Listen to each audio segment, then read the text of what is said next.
दोस्तों, आज हम आपको भारत की एक ऐसी अलौकिक जगह की जानकारी देंगे जहां सृष्टि की रचना से पहले स्वयं ब्रह्मा जी ने तपस्या की थी, जहां पर भगवान राम ने माता सीता का त्याग किया था, जहां लवकुश का जन्म हुआ था। वही स्थान जहां बालक ध्रुव ने तपस्या की थी, यह वही स्थान है जहां पर आदि कवि वाल्मीकि ने रामायण की रचना की थी। यहीं पर भगवान राम द्वारा छोड़े गए अश्वमेध के घोड़ों को लवकुश ने पकड़कर बांध लिया था। यही वो जगह है जहां भगवान राम और लवकुश का भीषण युद्ध हुआ था। यहाँ आज भी माता सीता की रसोई मौजूद है, साथ ही आज तक रसोई का सारा सामान भी मौजूद है। यहीं पर स्वर्ग को जाने वाली सीढ़ियाँ मौजूद है। यही वो जगह है जहाँ से माता सीता पाताल में प्रवेश कर गई थी। दोस्तों, इतनी सारी घटनाओं का समावेश एक ही जगह पर होना कोई साधारण सी बात नहीं है। तो चलिए जानते हैं यह अद्भुत जगह कौन सी है। दोस्तों, भगवान राम और श्री कृष्ण को धरती पर आए भले ही लाखों साल बीत गए हों, लेकिन धरती पर सतयुग की सीढ़ियाँ आज भी मौजूद है।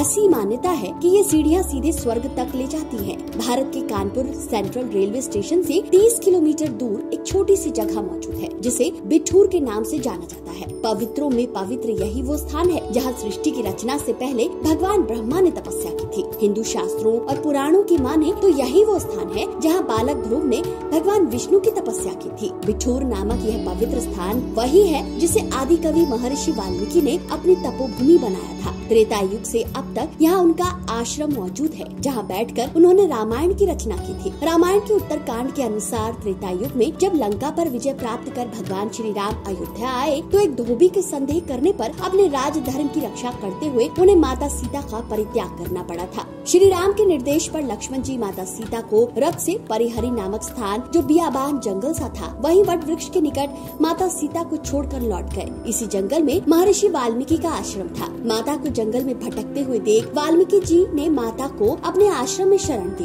कथा अनुसार जिस समय श्री राम ने उनका परित्याग किया था, उस वक्त माता सीता गर्भवती थी। तब इसी आश्रम में देवी सीता ने लवकुश नाम के 2 बेटों को जन्म दिया था। इसी आश्रम में महर्षि वाल्मीकि से शिक्षा प्राप्त की थी। कुछ वर्षों बाद अयोध्या में राजा राम ने अश्वमेध यज्ञ किया और घोड़े को यह कहते हुए छोड़ा कि जो भी इसे पकड़ेगा उसे मेरी सेना से युद्ध करना पड़ेगा। परिहरी जंगल में लवकुश ने घोड़े को पकड़ लिया और अपने आश्रम ले आए। जब हनुमान जी उस घोड़े को लेने गए तो लवकुश ने उन्हें एक पेड़ से बांध दिया था। इसके बाद श्री राम की सेना ने लवकुश से युद्ध किया था। दोस्तों, श्री राम को युद्ध के दौरान पता चला था कि जिनके सामने वीरता से वो लड़ रहे हैं उन्हीं के पुत्र हैं। तब यहाँ उन्होंने सीता जी से मुलाकात की। इस दौरान जब उन्होंने माता सीता को स्पर्श करने का प्रयास किया तो माता सीता पाताल लोक में समा गई। इस स्थान को यहाँ आज भी देखा जा सकता है। परियर जंगल में एक वट वृक्ष त्रेता युग से आज तक मौजूद है। कहा जाता है ये वही विशालकाय वट वृक्ष है जिसमें लवकुश ने हनुमान जी को बांधा था। इसके अलावा लवकुश जिस पेड़ के नीचे शिक्षा लिया करते थे, यहाँ उस पेड़ को भी देखा जा सकता है। इस आश्रम में एक और माता सीता की रसोई भी बनी हुई है, जिसके बारे में कहा जाता है कि वो यहीं खाना बनाया करती थी। आपको जानकर हैरानी होगी कि त्रेता युग से आज तक यहाँ माता सीता के बर्तनों को सहेज कर रखा गया है। साथ ही पानी का वो कुआं भी मौजूद है जिसका माता सीता उपयोग किया करती थी। कहते हैं इस प्राचीन कुएं का पानी आज तक नहीं सूखा है। दोस्तों, वाल्मीकि जी का ये आश्रम काफी ऊंचाई पर बना हुआ है, इसलिए यहाँ तक पहुँचने के लिए सीढ़ियाँ बनाई गई हैं। इन सीढ़ियों को स्वर्ग जाने की सीढ़ी भी कहा जाता है। स्थानीय लोग इसे अपनी भाषा में सरग नशेनी भी कहते हैं। बताया जाता है कि इस आश्रम की आखिरी सीढ़ी से पूरे बिठूर का सुंदर नजारा देखा जा सकता है। ये स्वर्ग की सीढ़ियाँ माता सीता की रसोई के पास बनी हुई है। पंडित के अनुसार इसमें 65 सीढ़ियाँ और 7 फेरे बने हुए हैं। वो बताते हैं कि पहले यहाँ दीपक जलाकर रखा जाता था, जिन्हें दीप मालिका भी कहा जाता है। पंडित जी की माने तो इन सीढ़ियों को 19वीं सदी में नाना पेशवा ने बनवाया था। इसके बगल में घंटा भी लगा है।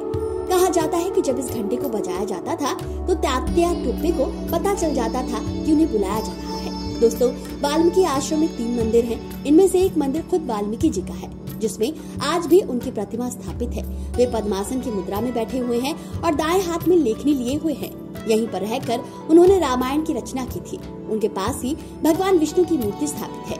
यहाँ भगवान विष्णु शंख, चक्र, गदा और पद्म धारण किए हुए मुद्रा में है। साथ ही राम जानकी मंदिर में लवकुश बाण रखे हुए हैं। जो भी इस जगह के दर्शन करने आता है वो हैरान हुए बिना नहीं रह पाता। आखिर कैसे त्रेता युग की वस्तुओं को आज भी सहेज कर यहाँ रखा गया है, ये बात सबको आश्चर्य में डाल देती है। तो दोस्तों, इस कहानी में फिलहाल इतना ही। मिलते हैं अगले वीडियो में एक नई कहानी के साथ। वीडियो पसंद आया है तो इसे लाइक और शेयर करना ना भूलें।